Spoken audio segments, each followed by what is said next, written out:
Hello guys, hello mga habibis. Kanina pala ito, pumunta kami sinulugan taktak. Nagyaya ako dito guys. So, ang una talaga namin guys ay sa Tanay kami pupunta kasi ang gusto ng mga bata ay mag-badminton. May dala kami ng badminton guys.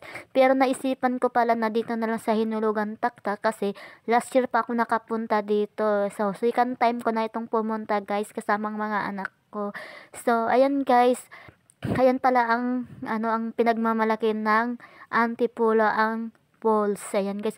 Bago pala kami pumasok dito guys, meron palang mga vloggers na pumasok dito pero hindi ko naman sila kilala.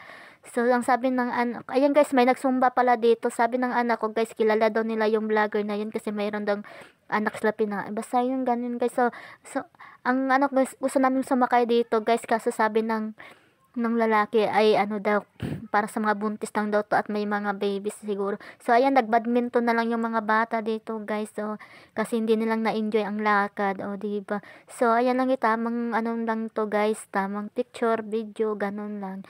So, ayan, guys, sumali na yung isang bata dyan, guys. O, diba? Kasi sabi niya ay, hindi daw maganda ang view. O, bahala na siya. So, ayan, guys, nakilaro na lang siya sa mga pamangkin niya. O, so, ako naman dito guys, tamang upo lang ako at video sa kanila. Yun lang.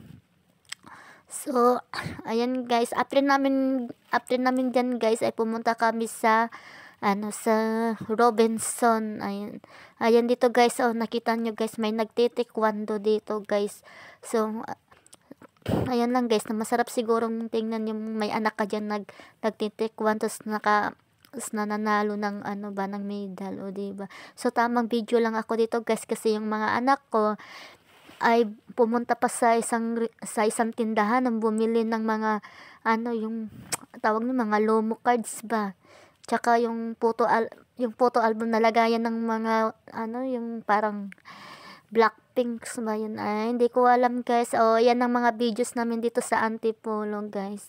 Yan lang guys. Thank you for watching. Bye.